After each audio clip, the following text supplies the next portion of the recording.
Hey guys, welcome to Doozer Shop. I'm going to try to do a summation video to summarize the Hendey shaft and a few other things. So I'm going to be all over, but I'll try to keep the camera steady as I do this. So let's go. Let's go, he says. Where are we going, Doozer? Well, we don't know. We're just enjoying the process. All right, so let me start with the Hendey lathe.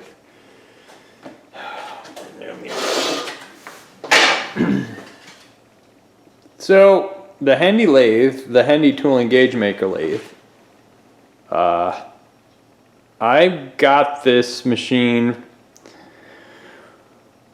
from Gordy Gray about 15 or 16 years ago.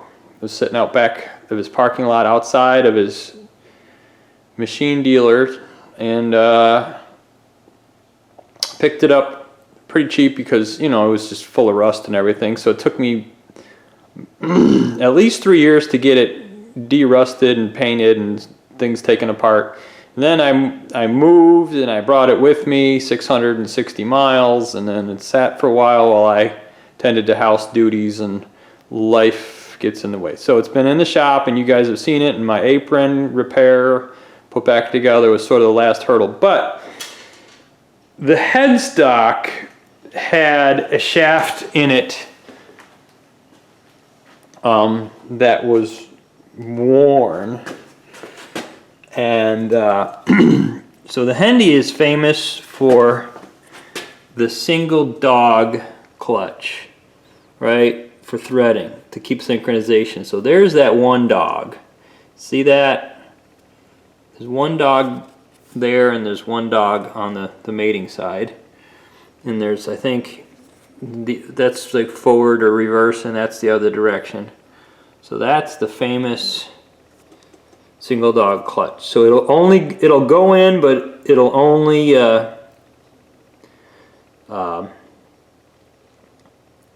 fit one way. There's not multiple points of engagement. It's a single point of engagement.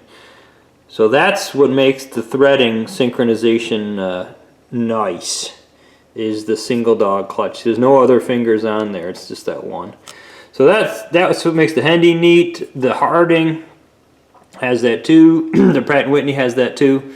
Da da da da. So the power feed, I've got shafts and gears and you know, stuff out of it.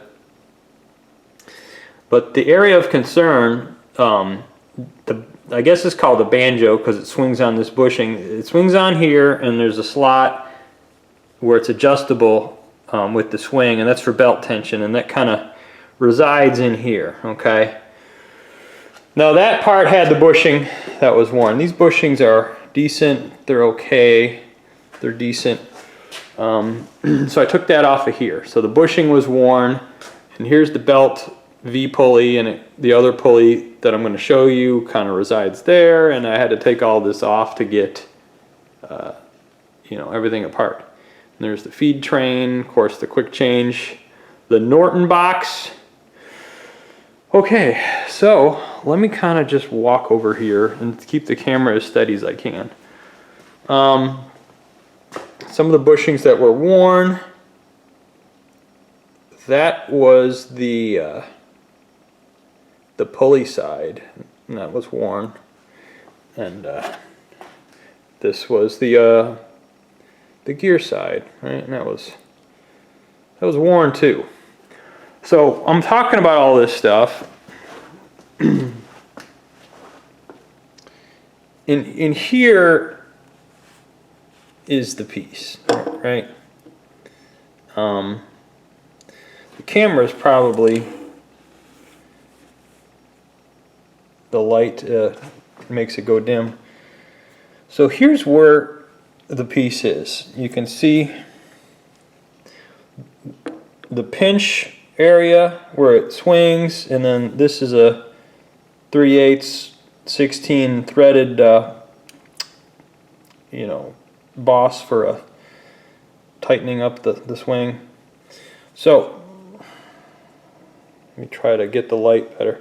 So you can see that thin wall bronze bushing. So that's a new oilite bushing from McMaster Carr. I say oilite, sintered bronze.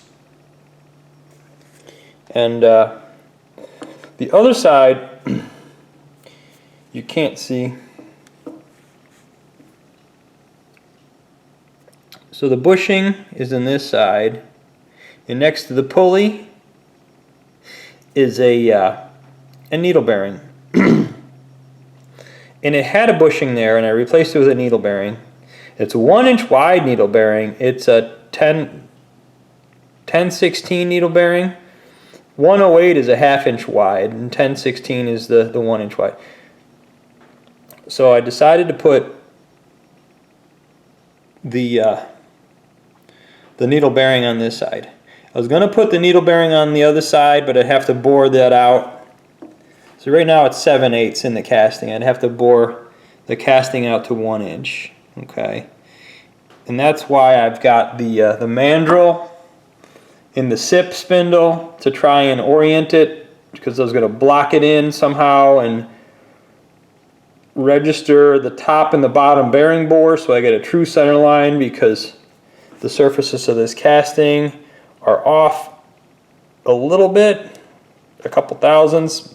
By a couple I mean 8 or 9 or 10. But I've just decided to run a bushing on the one side, in the actual side where the pulley is. See, the belt puts a side pull, a tension on in its overhung load, single shear. Belt tension wears out bushings. Look at electric motors throughout my history of, whatever. That's what I've come to find. So the compromise is I didn't have to bore this casting out at all, right?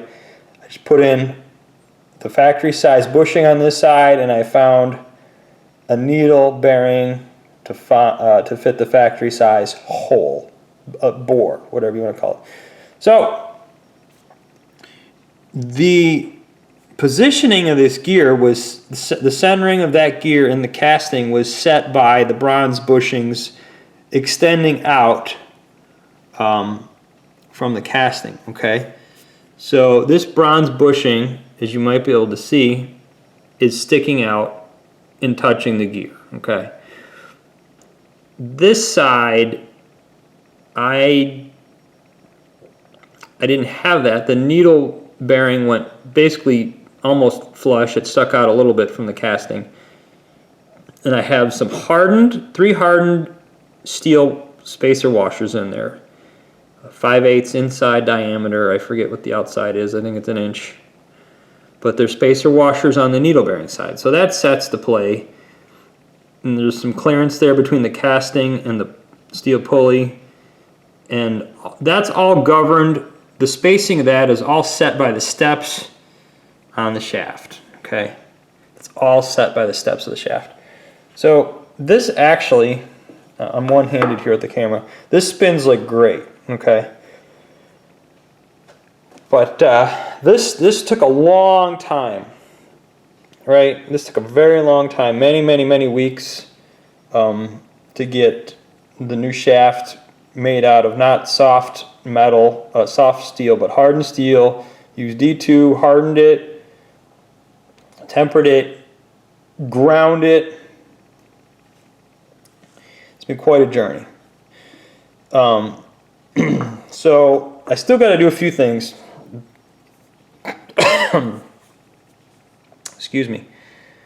This shaft is sticking out maybe the thickness of a razor blade, maybe less. So the shaft's a little long. It's got to be flush with this surface. So I got to take it apart, grind the end of the shaft shorter. So I got to take it apart and do that. So the needle bearing side nearest the pulley, right? This had grease fittings in it. It had Zerk fittings, more properly called amylite fittings. I'm not going to use that anymore. I'm just going to put grease in the needle bearing and call it good. I'm going to need to lubricate the bushing with oil. I don't know if I'm going to put the grease fitting back in Well, that's another thing I have to do. I didn't drill the bushing for oil, the passage, I didn't break it through yet. I did put the bushing in the lathe, and I reached in there at the boring bar and I put the lubrication ring inside, the cutout for oil to flow around the shaft. That's been done, and it's lining up exactly when I drill the hole. So this has to come apart again. But what I'm debating is these holes for the grease zerks, or grease, the amylites.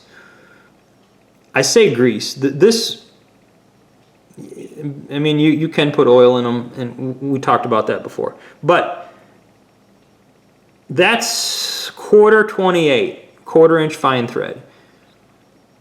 I wonder if I should put an oil cup on there.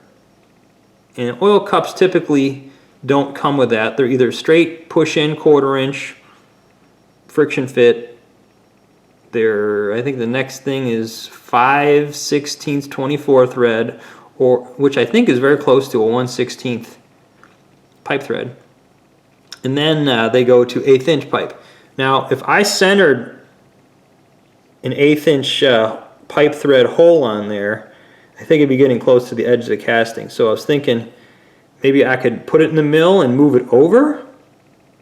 So the edge of the 1/8 inch pipe thread would be would touch the edge of that, and then I'd move over into the meaty part of the casting. I don't know. So I was thinking about that, because 1/8 inch pipe thread is just more common, and I don't want to get into the meat. I don't know, maybe I'll leave it. I'm going to think about that. But this is really nice. It spins really, really well.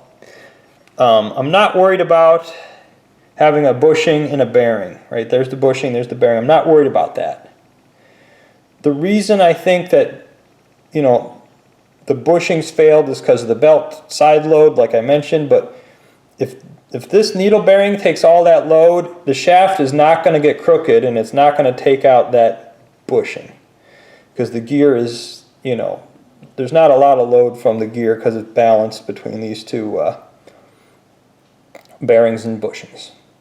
Now this gear, the lathe predominantly, lathes spin forward 99% of the time and reverse 1% of the time.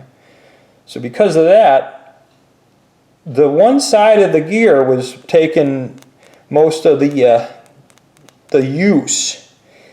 So what I did is I flipped the gear over, and the gear is not worn so much to say as this was all grease lubricated, and from little pieces of schmook sticking in the grease, it has some abrasion from just foreign little pieces of something on the one side of the gear teeth. So I flipped the gear over.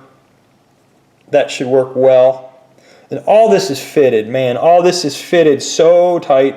I got 1 thou clearance on the bushing. I think 1 thou on the needle bearing.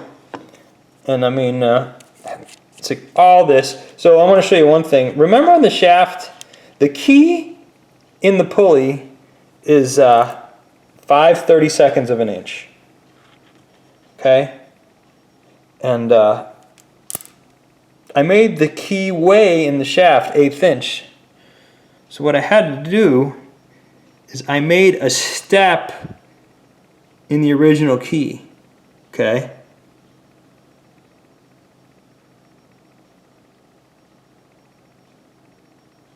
Now that key is a stepped key, and the shaft is 1/8 inch.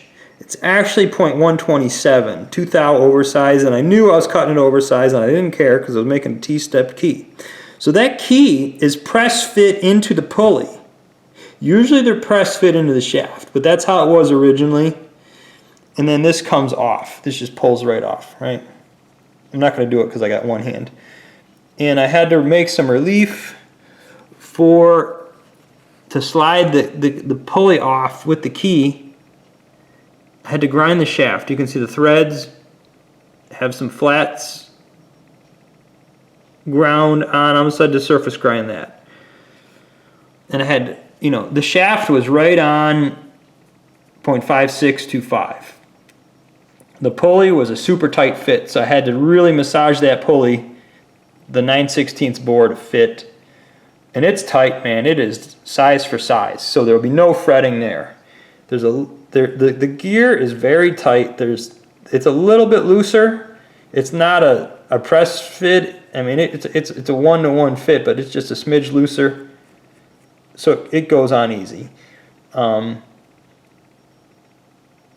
woodruff key for that gear, it stuck up maybe 1/1000th or 2 above the surface. It's hard to explain. The gear is on a 5/8 inch part of the shaft, and the bushing's in a 3/4 part of the shaft. And the woodruff key cannot stick above into the 3/4 inch part, or else you just can't get it past the bushing. So it's an assembly thing. But I think we got that. I cylindrically ground the key in the shaft on the round and sharp 13. So let's go over to the 13 real quick. So, like I said, I bought this lathe, the Hendey lathe, 15 or so, maybe 16 years ago. And then I bought the Brown and Sharp 13 in order to do hardened steel shafting, to grind it. So I made the shaft in the Pratt & Whitney, hardened it, and heat treated it, and then left it oversized, and I ground it in the Brown and Sharp 13. Now I got this machine, it was rusty, and I took it apart, cleaned it, put it back together. And this is the original. I was messing around last night. I just put the original shaft back in. This is the worn shaft. And so now I have the ability to grind hard shafting, hard anything with the Brown and Sharp 13.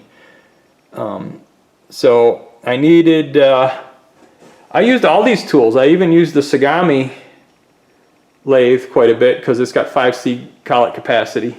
And you know, I've used all these machines. I've used the SIP, I've used the Clausing 8520. A lot of machines to fix the Hendey, and I love it. I love how one machine can fix another, and I have the capability to grind. I have the capability to do turning and milling and jig boring and planing and precision lathe, you know, all kinds of stuff. Big stuff, you know, in the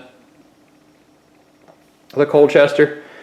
So anyways, I know this is sort of a rambling thing, but I just wanted to say I've got a few more things to do to this and to put the Hendey back together. But super pleased how everything's fitting and how it's coming out. So till next time, this is Doozer's Shop.